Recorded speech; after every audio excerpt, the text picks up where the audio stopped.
This is the Weekly You Demon. I encourage you to listen.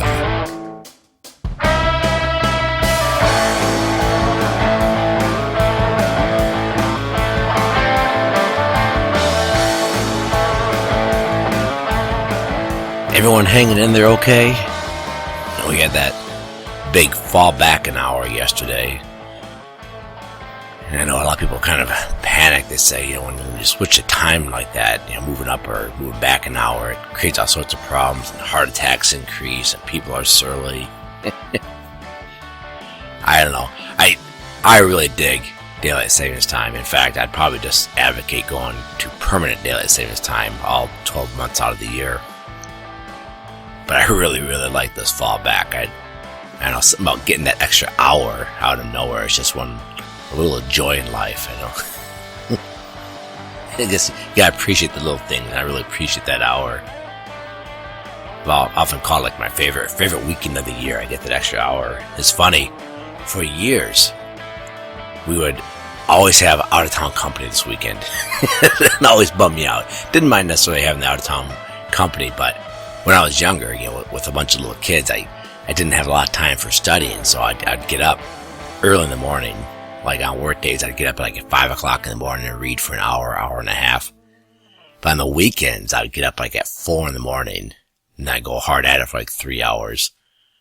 In fact, it triggered a thing called the Slim Jim Party, where my kids knew if they got up Saturday morning, they could come down to my study and I'd be here working. And they'd come in and we'd hang out, and I'd give them treats like Slim Jims, things like that. Of course, being little kids, we're talking 2 and 3 years old, as soon as they, could get out of the bed by themselves, they could crawl out and come down here Saturday mornings. Well, they started coming down at 5:30 in the morning. I'd be like, no, you gotta go back to bed. You can't get up this early. You'd be a royal terror the rest of the day. But when daylight savings time would go back an hour, go back to standard time, and I get the extra hour, it'd be like getting up at 2:30 or 3:30 in the morning, and I would just have hours to study and work on my articles, things like that. It was just a great time. Unless you had out-of-town company, then I was like, man, that golden extra hour is now shot. I was like, gosh darn it, that little joy was eliminated. Not a big deal, of course, either way. If you had told me I would ever get ready for a podcast by reading up on Kim Kardashian, I would have mocked you severely. But that's what I've done. Because of Kanye West, I've become increasingly interested in the Kardashian family. And I am ashamed to say it, but I have grown quite interested based on things I've been hearing this past week, and then look at some Wikipedia entries. I even went out and checked out the Ray J sex tape, just to get ready for this podcast. I watched it, 34 times. I hope you know I'm kidding. I have never seen the sex tape, but I looked it up on Wikipedia. I was like, what is the big fuss about? And it said the sex tape goes on for 41 minutes. I'm just like, wow. And the Wikipedia entry said it mostly depicts her and Ray J goofing around and having sexual intercourse. It's like, alright. Anyway, Kanye West came out this week and said that children are a great blessing, and he's hoping to have 7. That'd be the perfect number for Kanye. And I was like, wow, Kanye, you're the man. You want to imitate me. I'm quite flattered. But then the next day I'm listening to Relevant Radio. And again, those who aren't acquainted, Relevant Radio is a Catholic radio network. It's excellent. And one of the commentators was commenting on Kim Kardashian. And I forget the context, because I wasn't really listening that close. It's kind of in the background. But he said something like, well, at least she belongs to a church with apostolic succession.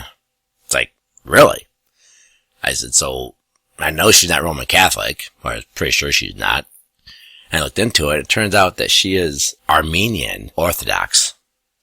That's pretty interesting. You just don't see Armenian Orthodox very often. Now, again, because I've done 10 minutes worth of research on Kim Kardashian, mostly Wikipedia.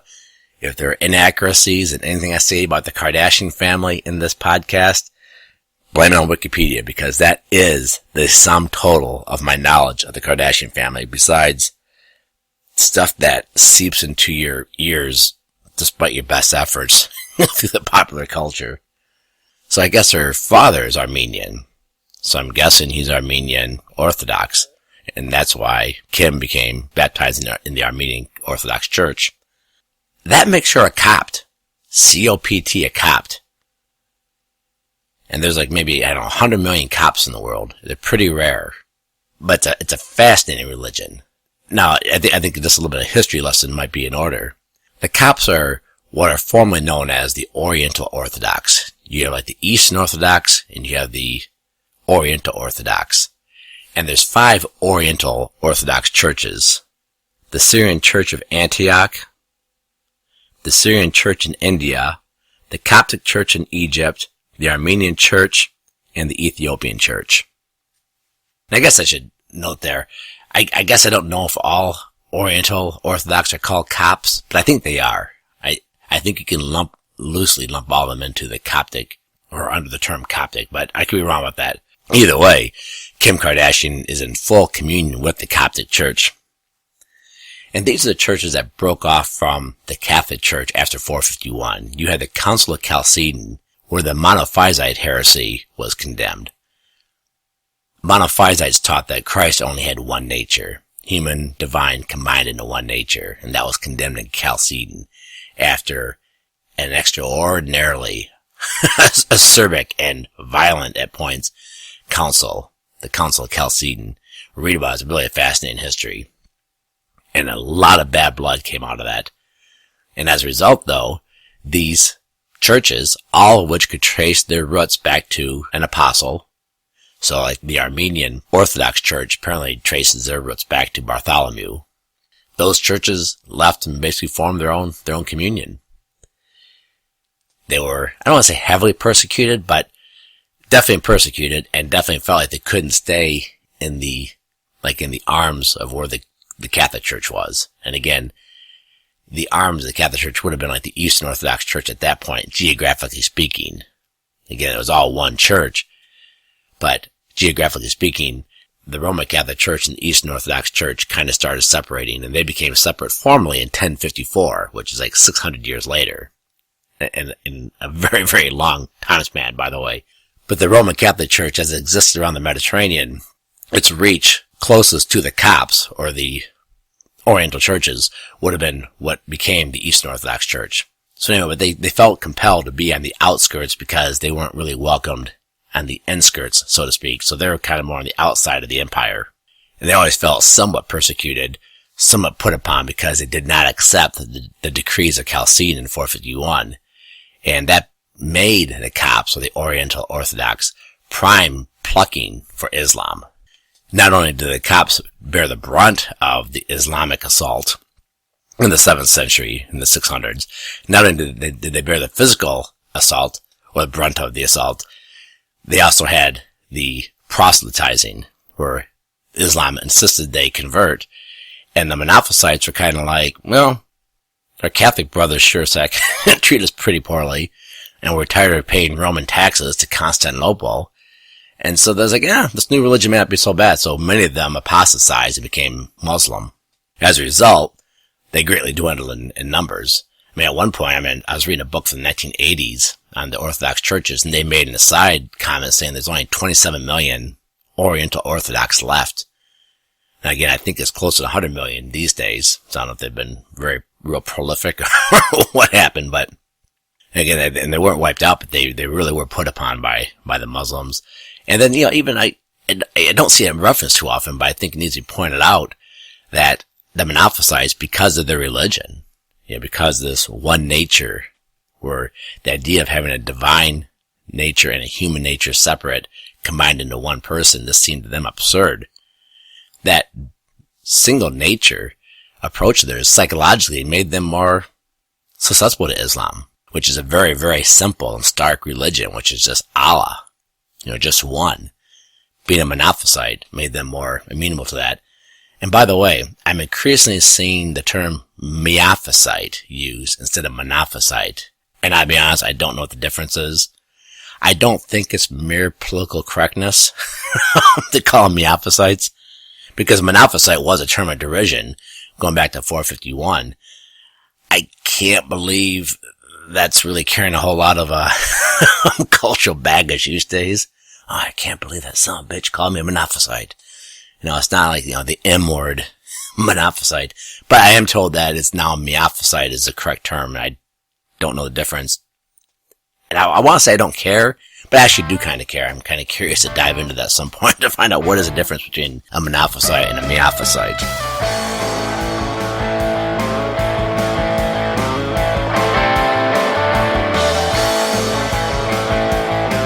Here I am, looking at Kanye West wanting to have 7 kids, and just, feeling very flattered that he would want to imitate me like that. And then I look into Kim Kardashian. I get through watching the Ray J tape 37 times. And then I'm going for an exercise walk. Actually not, I was actually kind of going for a stroll before Mass Saturday night. And I listened to this podcast from The Worthy House. And I plugged that last week, and I'm going to continue to plug it. There is just a ton of good stuff over there. But he's talking about a book called 21 Copts. This just came up at random in my iTunes feed. And I don't know why. It just showed up. I thought it was like the most recent podcast that the Worthy House had released. But no, it's like from April. But it came up. I was like, why am I being pounded on by the Coptic churches or the Oriental Orthodox churches? I'm not sure what's going on here, but over and over and over again, it's like, maybe God's telling me I need to become Coptic. But anyway, this podcast, 21 Copts at the Worthy House, is excellent. I learned a ton about the Copts. I thought I knew quite a bit already, but apparently not. It revolves around the 21 Copts who were killed by Muslims back in 2015. I don't know if you guys recall the story, but it's just harrowing. These 21 Copts were kidnapped, held for 2 months, then taken out to the seashore where they basically told, you need to embrace Allah or die, and 21 of them would not do it. I think it was all of them. I think they kidnapped 21, and 21 refused to apostatize. And they're executed with, dull knives, decapitated right on the shore. I know there's a videotape out there because these Muslim bastards, they videotaped it and released it. I could never bring myself to watch it. I guess I have too delicate of a constitution. There's no way I could watch it. And so anyway, this journalist went through and wrote a story about it. And in the process, I guess, he wrote a book that is packed full of information about the Coptic Church. And it's a different type of religion. So for instance, he points out that this video, a lot of family members keep the video in their family room. They keep it playing. And not as an act of defiance or sadness. It's like a celebration that these men basically step close to heaven by, achieving the crown of martyrdom. And make no doubt about it, they are martyrs. I mean, this is the classic term martyr. Kind of reminds me when that French priest was killed by Muslims while he was saying Mass. And people said, oh, he's a martyr. He's a martyr. And it's just like, no, he's not. I mean, it's sad. And it's an atrocity that this priest was killed while doing Mass, but by all eyewitness accounts, he didn't know he was going to be killed. They came in and killed him. They didn't give him a chance to renounce his faith to save his life. Without that, you don't have martyrdom. You have to be killed because of your faith, defending your faith. That's a martyr. Anyway, make no doubt about it, these 21 were martyrs. This guy points out in the Worthy House, he said that, he goes, once a church is consecrated, the Coptic Church teaches that there are angels in the church at all times. So, you never have a worship service in the Coptic Church. The church itself is always a worship service. As soon as you walk into a Coptic church, the worship service is going on. You can get there 10 minutes before the earthly manifestations of the worship service starts. When you walk in there, the worship service is in process. The angels are constantly carrying on a worship service. That's beautiful, interesting, what do you want to call it. And I can tell you what, some of you may recall that I was out in California last spring, and we're in Monterey, and I saw a Coptic church. I was like, you gotta be freaking kidding me. I can't believe there's a Coptic church over here. I've never been inside one. And so we went out to dinner and had a few drinks, and we're walking back to our car afterwards and walking back by it. And I said, hey, I think it might be open. I checked on the way down to have dinner, and it wasn't open.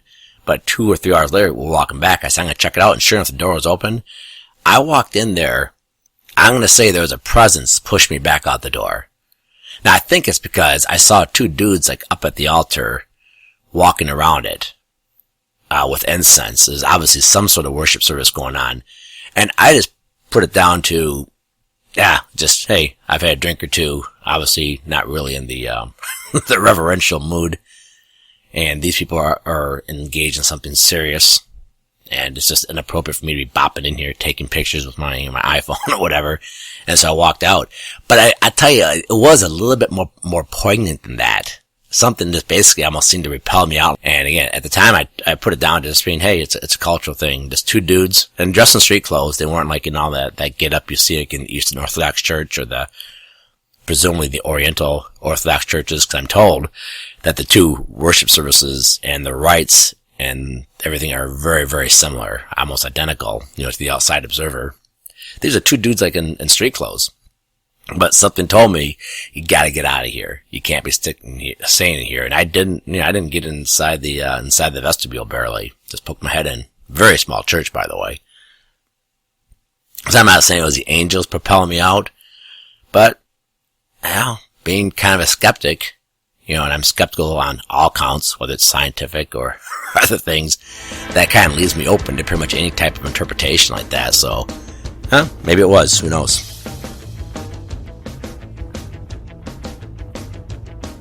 Let's do some lighting segments. For starters, I have egg in my face twice over. 1. You cannot call Kim Kardashian a Copt.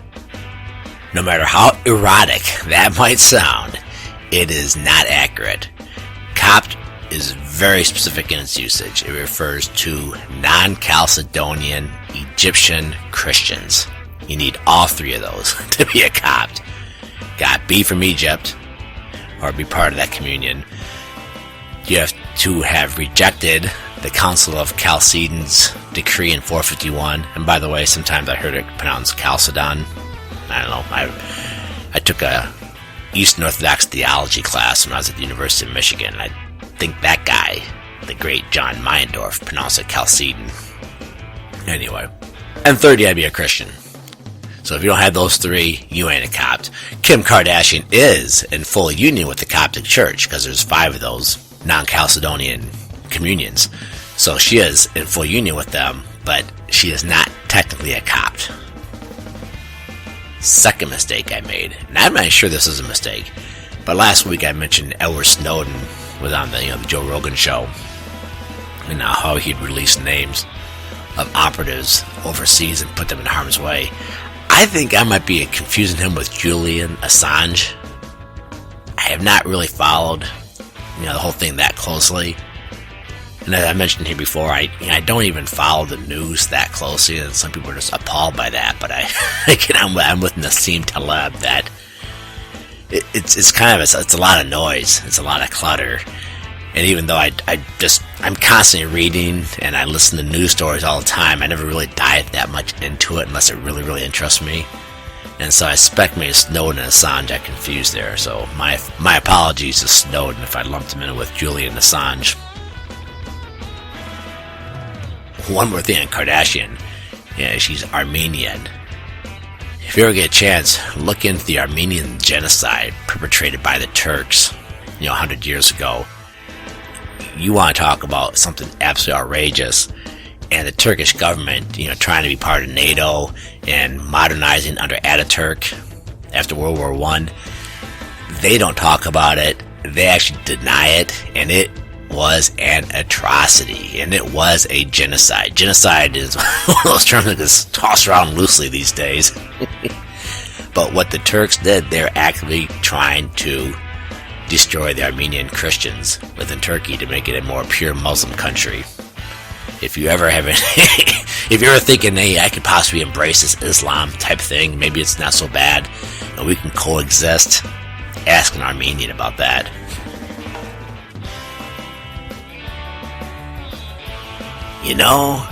You should use that leaf blower to inflate your colon and your small intestines. It's that time of year when people are out standing with their leaf blowers, blowing their lawn. And boy, I hate it. There's something about the pitch of that leaf blower that drives me freaking bonkers. It also drives me bonkers that if you're dealing with someone who wants to exercise anyway, rake the freaking leaves. That's pretty hard work. I mean, honestly, unless like you're in really good shape, an hour or two of raking leaves will freaking wear you out, and it's going to be better exercise, and you'll probably get done faster. I mean, you have one of those leaf blowers, unless it's one of those like monster things that just, shoves a bunch of leaves real fast. But if you have just one of those tiny blowers, you're going to be able to rake it a lot faster in all likelihood. Yes, it's a heck of a lot harder, but it's exercise, so don't work out that day. And you may think, boy, Chess, that's pretty unreasonable. You don't want any people blowing their lawn. What's it to you? How does it affect you? And it's precisely this, because it doesn't stay on your lawn. The noise comes over onto my lawn, and I gotta listen to that crap.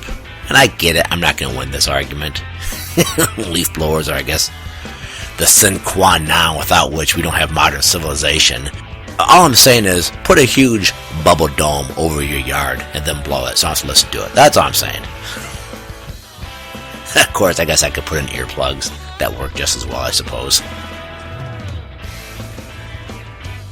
Hey, I'm not sure what the podcast is going to be next week.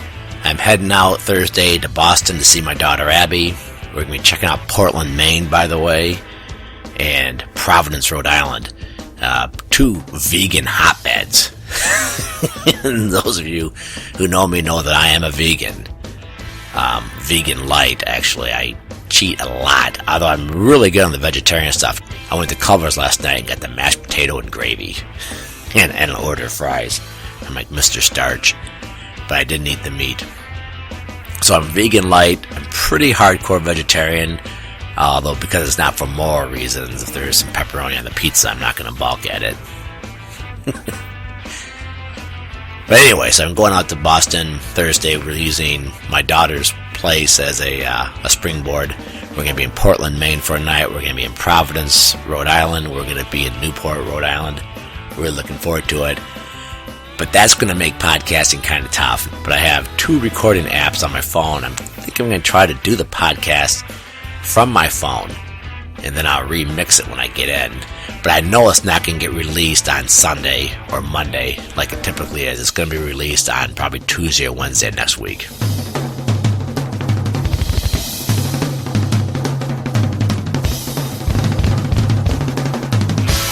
So I'm listening to Econ Talk with Russ Roberts, and he's interviewing a woman who wrote a book called Rule Makers, Rule Breakers, or something like that. And then they go into this whole thing about how to deal with teenagers.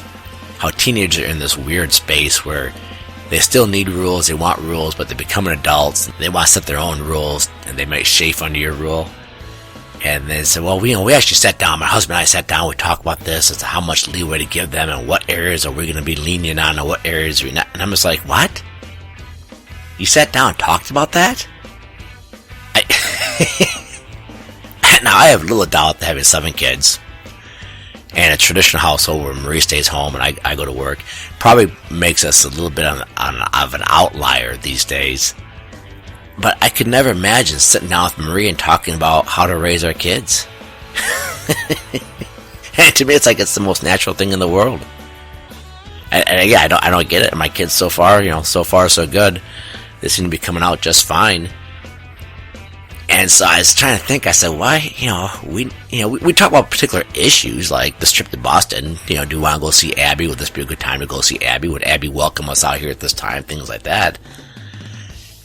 Like who's going to cover, the gosh awful sports banquet at the end of the year. I think it's your turn to go sit through that crap. Not mine.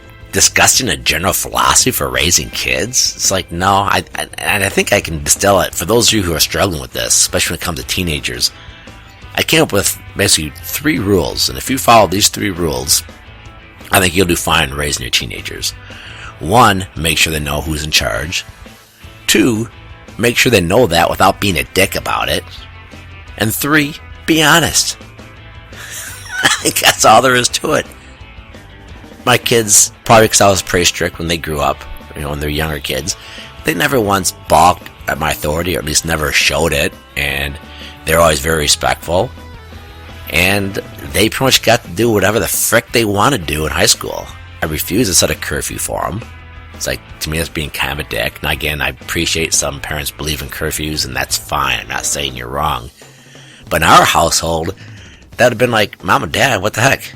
So we always tell the kids, I said, your curfew is whatever you tell us it is.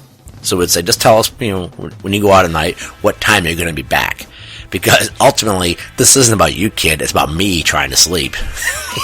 If you're supposed to be home at midnight and it's 12:05, I'm wide awake. And so we just said, look, just tell us what your curfew is, and then you can call an audible in the middle of the evening and change your curfew. If you told us 11:30, but the party's great and you want to be home at 12:30, that's fine. That's cool. Text us. If you're going to spend the night at your friend's house instead and not come home at all, that's cool too. But you got to text us and tell us this is what's going on. And I'd say also, with respect to being honest with the kids. This ain't hard, but sometimes that entails two things. One, admitting when you're wrong, and just like, oh, I effed up, sorry about that. I'd lose my temper with the kid and then overreact. They make a small mistake, but yeah, my response is like 10 times harder than it should have been. I'll go back and say, hey, look, you screwed up. I'm really sorry I reacted the way I did. Again, that's just common decency. And two, it sometimes means you have to admit to your kids and yourself that you're a hypocrite. Because you're demanding of them things you yourself didn't pull off when you were that age. And make no doubt about it, by the way, that is hypocrisy. If you're demanding of your kids, like, with no comprehension, I can't understand why you possibly do that, and you did the same crap when you're a teenager, you're being a hypocrite. And I get it that you're maybe no longer doing those things now, 20 or 30 years later, but to intellectually put yourself back as a teenager, not comprehending what it was like for them to be a teenager, and copying C-O-P-P-I-N-G, not C-O-P-T-I-N-G, not copying attitude about it. Kids see it. I don't know. I think it is. I think it's in your eyebrows. I think kids can sense it. So just be honest with the kids. Don't be a hypocrite. When you are a hypocrite or you make a mistake, you admit it to the kids, you talk about it. But yet, you do all this stuff without even thinking about it. I never tell myself, I need to sit down and be honest with my kids and tell them I made a mistake. It's just like, I effed up and I got to tell my kid I screwed up. It's just, Marina never has to sit down and talk about it. And once in a while, she'll say something like, hey, you're a little harsh on kid X or whatever. I think you need to go say something. It's like, okay, yeah, because maybe I forgot about it because I went on and did something else. But yeah, I don't know. Child rearing ain't hard. People talk about how hard it is, and maybe I'm just blessed, or maybe Marie's so good at it, it just seems effortless on my part. I don't know. Got a couple things from the One Thing file. If you recall, about a month ago, I listened to this podcast, and this writer said that he has a One Thing file. In fact, it was that dude, I think it was Jacob Abrams. I can't remember his name. He wrote the Know-It-All, a book I really liked, about one dude reading the entire encyclopedia. But he said he keeps a One Thing file. And he says somewhat of a misnomer. He goes, whenever I listen to podcasts or read a book or listen to an interview, whatever it is, I write down one thing I learned. And sometimes it's 2 or 3 things. So I started keeping a One Thing file, and it's great so far. So here are a couple one things. Michael Malice was on the Tom Woods show, and they're talking about their struggles with depression and things like that in the past. And Malice talked about HALT, H-A-L-T. And he said people who are, life coaches, whatever, they're increasingly teaching a thing called HALT, which if you find yourself irritable or in a bad mood or looking down on life, getting depressed, ask yourself, am I hungry? Am I angry? Am I lonely? Am I tired? And he goes, if none of those 4 things apply and you're still in this mood, then maybe you're dealing with depression. I can't remember exactly how Michael Malice put it, but it's something to that fact. So you gotta look at HALT, and a very simple thing. And I think it's effective. And a lot of times I find myself irritable because I do this 16-hour fasting, or they call it intermittent fasting. Well, I've been told that's not technically the right term for it, but no matter. I try to go 16 hours a day without eating. Well, like by hour 13 or 14, I find myself getting pretty jittery and nervous and in a bad mood. So I just have to halt and say, am I hungry? It's like, yeah, I'm hungry. Again, but angry as well, and then tired. I'm never lonely. I probably because I have 7 kids, and lots of brothers and brothers-in-law and their wives and their kids, whatever. So I'm always around people all the time, so I'm never lonely. So maybe I just have to do hat. Am I hungry, angry, or tired? Because all those three things very well could be me. And then I'm listening to Evander Holyfield on the Joe Rogan show. The great Evander Holyfield. It's a great podcast. I'll get to the one thing file in a second, the one thing I took away from it. But it's funny, Evander Holyfield is a pretty committed Christian. And on, I don't want to say numerous, but I'm going to say at least half dozen occasions he mentions like faith in God or his Christian upbringing or his Christian belief. Rogan, I wish I could see his face. I have to go watch a YouTube video of it, but he completely doesn't acknowledge those statements at all. It's almost like, Holyfield passed gas in the studio. And Rogan's like, not even going to acknowledge it. I don't want to embarrass Evander with questions about his Christianity because Rogan's pretty anti-Christian. This is kind of funny. This totally like I'm not even going to acknowledge Holyfield pass gas like that. But anyway, the one thing I really like about that is Holyfield constantly refers to his mama. And my mama told me this, and my mama told me that. And it's always my mama said. And you realize his mama was pretty freaking smart. And I don't know anything about his mama. Everything I know about Evander Holyfield's mama, I heard during that hour-and-a-half interview on Joe Rogan. But I get the impression, they're from Georgia, definitely from the South, maybe Alabama. You're not dealing with a very sophisticated woman here. You're dealing with a pretty simple woman. Probably a woman who had more than one husband or lover or whatever. I think she probably had kids from a couple different men. I don't know that, but I know she had a lot of kids. But she had this homespun wisdom. And based on things that Evander told him, like when he was in high school, these are things that are really I'm penetrating at higher levels. And things that take into account a lot of... If you break them down, you realize this is a fairly sophisticated thought process just distilled into basic wisdom. So, for instance, Evander Holyfield was a hell of an athlete. Great basketball player, football player, boxer. And she told him, she said, you can't be great at everything. Pick one. Well, break that down. I mean, it's like, well, that's pretty obvious, Eric. It's like, well, is it? I mean, are you picking just one? And maybe you don't desire to be great at anything. Okay, that's fine too. But are you picking just one? Evander Holyfield's mom knew she had a hell of a guy in her hands.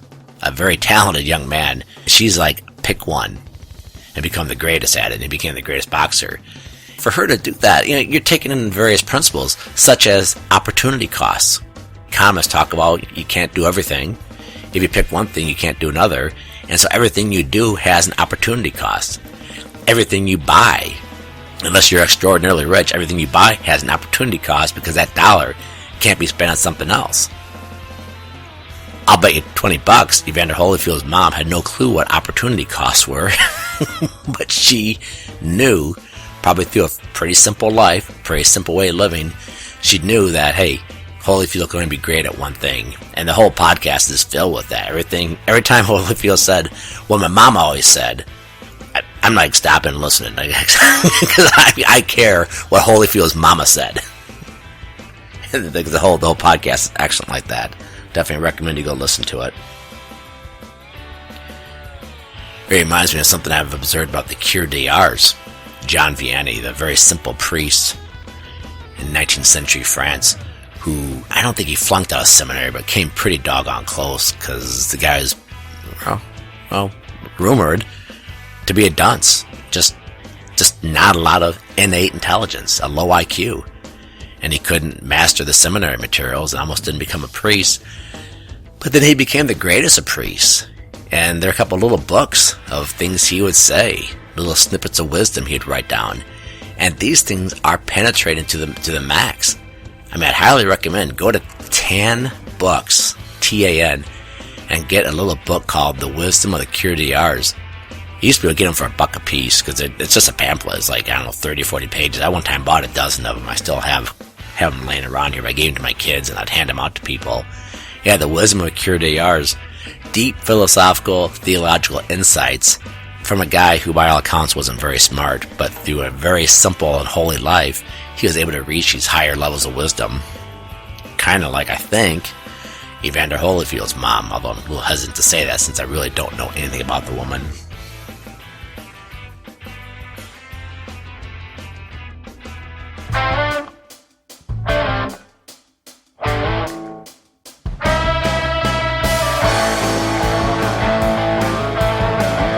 Alright, that's going to have to be a wrap.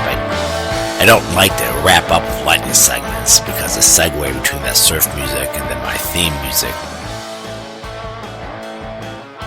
I spent so much time lusting after, talking about Kim Kardashian, and the podcast is already over 30 minutes long, and I'd like to keep it in that sweet spot of 30 minutes, give or take. And by the way, my apologies if you've been trying to go to the Facebook feed or the blog. It's not been very active. I've had a cold all week. It's kind of wiped me out, so I've been lying low, plus been swamped at the office. I am committed to get this site up and running, something big time. In fact, I'm talking to one of my kids about possibly hiring him to do some of the prep work. We'll see if he can, if he'll embrace the job. Anyway, as always, thanks for listening.